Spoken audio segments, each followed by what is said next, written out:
A very good morning to you all and welcome back. You're watching World Talks and my name is Klaudia Czerwińska. The meeting between Ukrainian Prime Minister Denis Shmyhal and his Slovakian counterpart Robert Fico brought about certain agreements on bilateral cooperation in face of the upcoming expiry of the Ukrainian gas transit agreement with Russia. Joining me now to discuss the meeting and what it could actually result in is my guest, Alexander Duleba, Senior Fellow at the Research Center of the Slovak Foreign Policy Association. A very good morning to you, sir. Thank you so much for joining us so early. Good morning. So let's jump straight into it. The meeting between the two politicians, do you think is it going to be a step forward in improving the relationship between the two? What's your opinion on this? Yes, it's already the third meeting between Prime Minister Shmyhal and Fico since Prime Minister Fico took office in Slovakia exactly 1 year ago, in October 23. And it was already the second intergovernmental meeting because they were accompanied by ministries, the members of the government. It was like 6 ministries from one and 6 ministers from other side. They concluded a new agreement, but let me explain what was the most maybe important from the perspective from Kiev and also from perspective of Fico's government from Bratislava. From Kiev, it's very important that Slovakia is not another Hungary because, as you know, Hungary simply is a rather problematic country when it comes to European integration of Ukraine, military support, and so on. Slovakia is not the case. So I mean, for Ukrainians, Prime Minister Shmyhal used very nice new term. He identified, the sort of the quality of relations between the two countries under the government of Fico, like a new pragmatism. What he meant. De facto, Slovakia continues supporting, providing military support to Ukraine.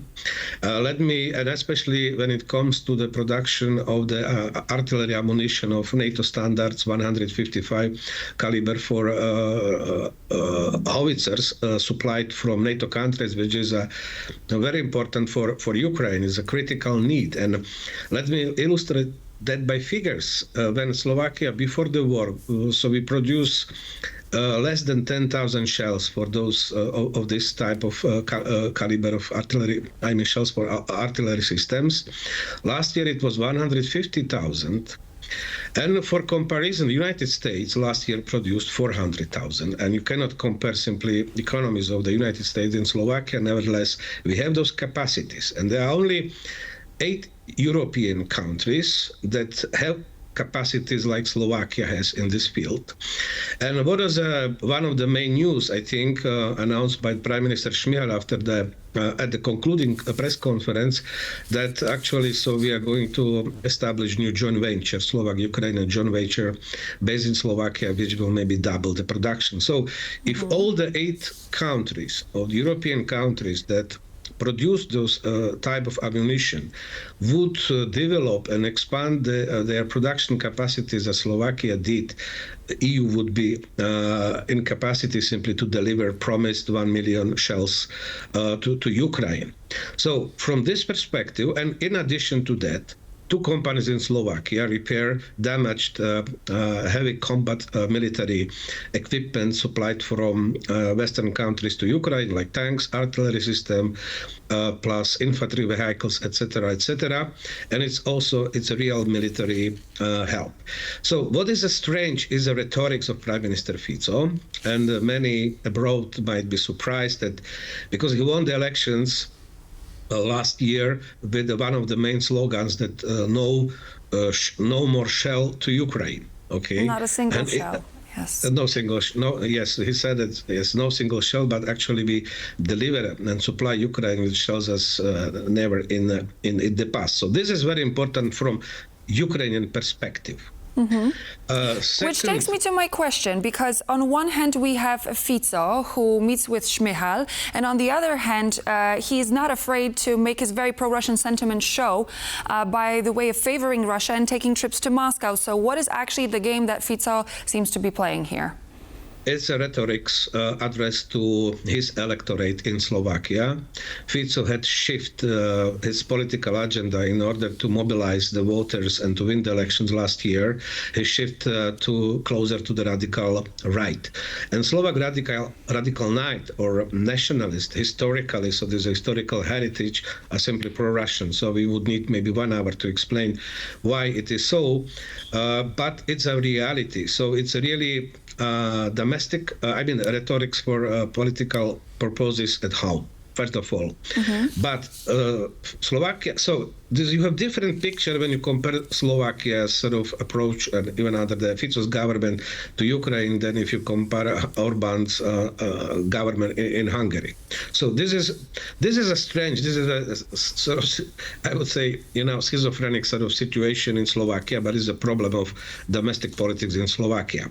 Secondly, European integration, full support. Third, sanctions against Russia. Slovakia does not block. Fico identified, but I think any Slovak government would do the same. Only one red line. This is nuclear fuel from Russia, because still we have the Soviet-type reactors in Slovakia, and we are not ready simply to use other type of fuel. But nevertheless, I think also it's achievement of the recent talks in Uzhhorod that they decided, both governments, to create a joint working group for Slovaks to learn how Ukrainians manage simply now to use instead of sort of the Russian fuel, the fuel delivered by the Westinghouse. So we'll see. So there are some positive shifts, definitely. So from as we look at the long list of what's been established, we look at the new package of financial assistance to Ukraine, ready to provide a military package of aid but non-lethal weapons, an agreement to establish Eastern European energy hub using resources, implementation of joint infrastructure and energy projects, deepening economic cooperation, reconstruction of Mukachevo, expanding railway cooperation. This list looks very promising, but what do you think, based on the relationship that we've seen before between the two, is actually going to materialize after the dust settles? I already mentioned first, this is the production of ammunition for Ukraine. So this is very important. Second, winter. And actually, so because of Russian missile attacks against energy infrastructure in Ukraine, so we see that we all understand that Ukraine will have another very heavy winter, difficult winter. Slovakia, after Poland, is the second main supplier of electricity. And even when it comes to, this sort of support when there are some problems, so Slovakia and plus. So what is the main agreement now in this field is to improve the delivery capacities of the electricity interconnector between Slovakia and Ukraine in order to even triple its capacities. But it will not be done before this winter. Definitely, it will take at least 2026. But nevertheless, so the support Ukraine receives via extraordinary supply of electricity, it's Slovakia, Poland and Romania. Okay, so mostly those three countries that are very important in order to manage. The deficit they expect they will have during the peak consumption time during this winter. So this is also very important agreement, and plus, I would gas. You mentioned the gas. This also. So let me just explain the position of Prime Minister Fico and Slovakia's interest, because before the war, it was Slovakia has a very good profit from transiting Russian gas to Czech Republic, Germany, France, then Italy. These were main consumers of Russian gas transited via Ukraine and Slovakia. It was like net 400 million to Slovak's budget, and Fico is fighting for that. But Ukrainians will not. So Shmyhal definitely said, even during the concluding press conference, that Ukraine will not prolong the transit contract with Russia. But now, so there are some, questions, and of course, not everything was published during about the content of the talks. But there are some solutions. We can see how the solution was found when it comes to transit of oil. Now, Hungarian company MOL buys Russian oil in Belarus and transits it over territory of Ukraine as a Hungarian oil.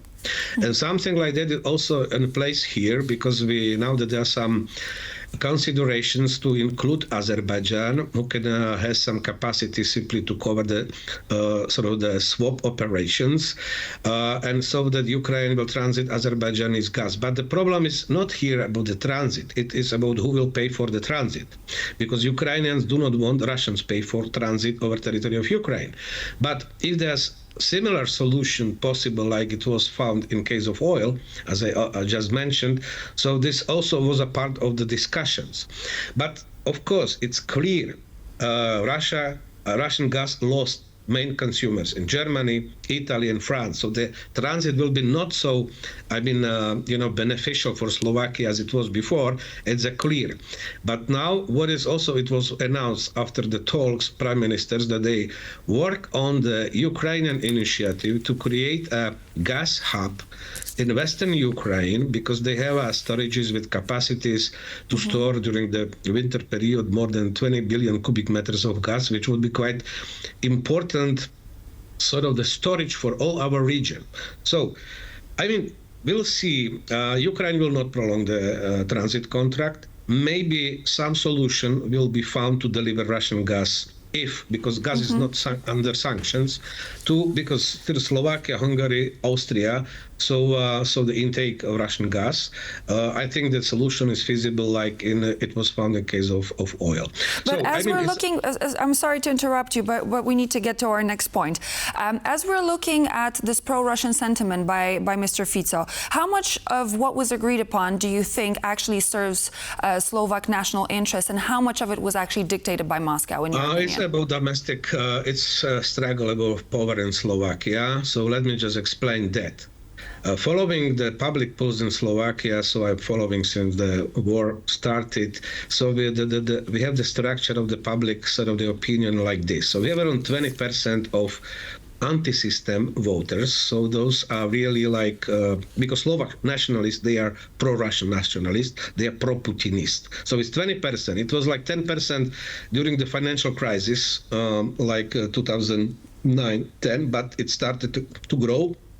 Now it's around 20%. But look at FD in Germany, in other countries. So you can also have these radical right parties, and each radical right party. So so they have their national sort of the colors. Okay, in Slovakia, these are pro-Putinists. Then we have like 46% of Slovaks who understand who is aggressor and who is victim in this war, and that the victims should be assisted and helped against aggressor.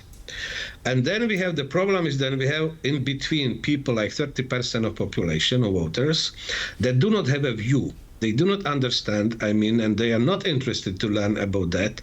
What's the problem? And in Slovakia, so this is what is the fragility of the political situation in Slovakia, that those who can mobilize, those 30% voters who have no view on war, on what are Slovak national interests, they win elections. So this is the problem of Slovak politics. And this, at least partly, I hope, helps you understand Fico's move in his political rhetorics. But it's very dangerous for him, because actually I do not think that he will sustain that for a long, because those people in Slovakia now, and especially after the last meeting in Uzhhorod, recent meeting with those prime ministers and agreements when it comes to the production of ammunition, etc., so they're starting to criticize Fico. So what you says one, and you does in reality something completely. Obviously, every political decision carries some sort of a risk for the person that makes it, and we will be definitely reporting more on this, on the further developments of this cooperation between the bilateral cooperation between the two countries. Thank you so much, Alexander Duleba, Senior Fellow at the Research Center for the Slovak Foreign Policy Association. Thank you so much for joining me this morning. I appreciate. Thank you for having me. And so this would be all for now in World Talks, but please stay tuned as we have more news and features coming here on TVP World.